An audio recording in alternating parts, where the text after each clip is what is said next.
प्रिय छात्र छात्राओं, सुप्रभात। आज की कक्षा में मैं उपस्थित हूँ आप सबों के समक्ष वर्ण विचार का भाग 4 के साथ। आइए सर्वप्रथम हम पढ़ेंगे संयुक्त व्यंजन को।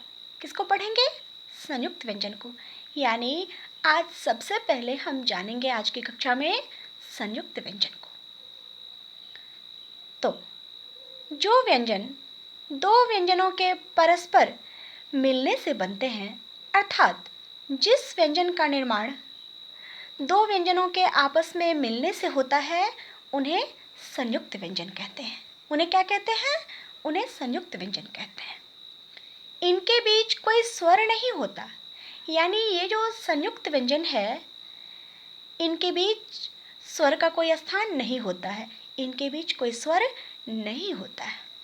जैसे अक्ष, आप देख रहे होंगे, अक्ष है, उसके आगे बराबर का चिन्ह है, फिर क्या है? फिर है क, जिसमें हलंत लगा हुआ है, जोड़ मूर्धन्य श, और आगे में दो शब्द बना हुआ है, क्षेत्र और क्षमा। तो अब हम ये जानेंगे कि अक्ष का निर्माण कैसे हुआ, अक्ष कैसे बना। तो क और श, क जिसमें हलंत लगा हुआ है, तो क और श के जोड़ने से अक्ष बना। ठीक है बच्चों? यानी क और मूर्धन्य श जब आपस में जुड़ा तो निर्माण हुआ किसका? अक्ष का। और अक्ष से बना दो शब्द है, क्षेत्र और क्षमा। अब त्र का निर्माण कैसे हुआ, अब इसे भी जानना है। तो त जिसमें हलंत लगा हुआ है, जोड़ छोटा र, यानी त और छोटा र दोनों जुड़कर क्या बना? त्र। शब्द इस प्रकार है, नेत्र, त्रिशूल। अब ज्ञ कैसे बना, इसे भी देखते हैं, जानेंगे ना। इसको भी जानेंगे हम कि आखिर ज्ञ का निर्माण कैसे हुआ।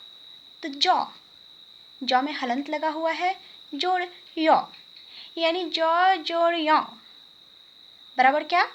तो बराबर ज्ञ। ज और य के जुड़ने से बना ज्ञ।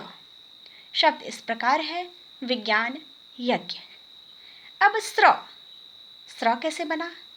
तो तालव्य श जोड़ छोटा र, दोनों में हलंत लगा हुआ है, तालव्य श में भी और छोटा र में भी। तो तालव्य श जोड़ छोटा र, जिसके जुड़ने से आपस में तालव्य श और छोटा र के जुड़ने से बना स्र। शब्द इस प्रकार है, श्री, श्रम। ठीक है बच्चों?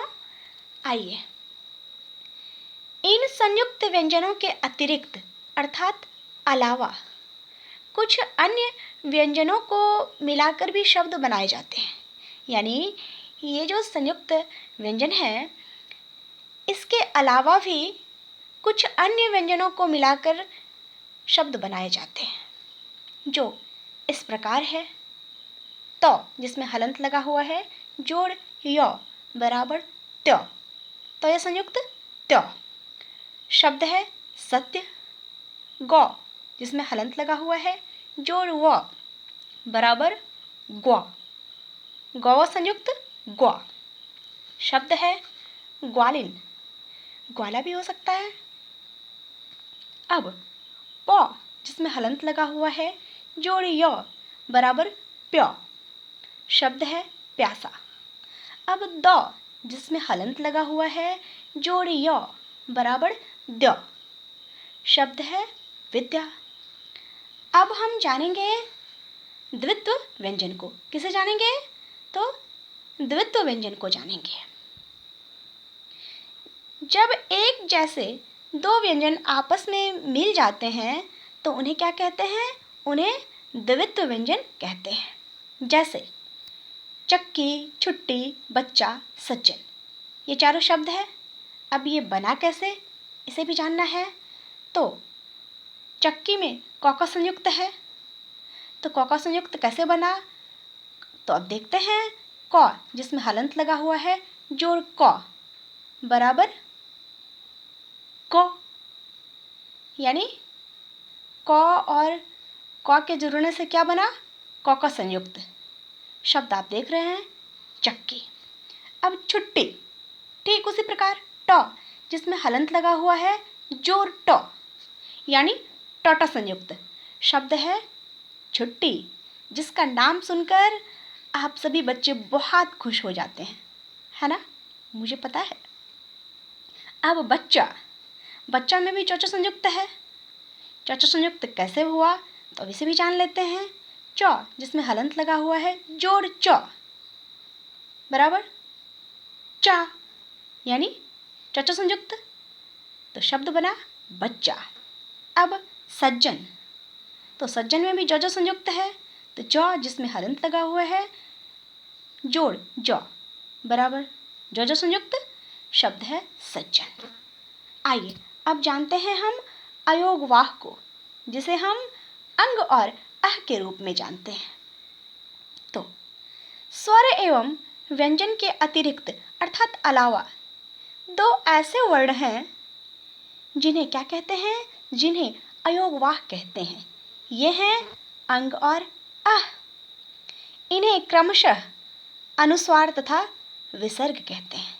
यानी ये जो अयोगवाह हैं अंग और अह, इन्हें क्या कहते हैं? इन्हें क्रमशः अनुस्वार और विसर्ग कहते हैं। धन्यवाद बच्चों।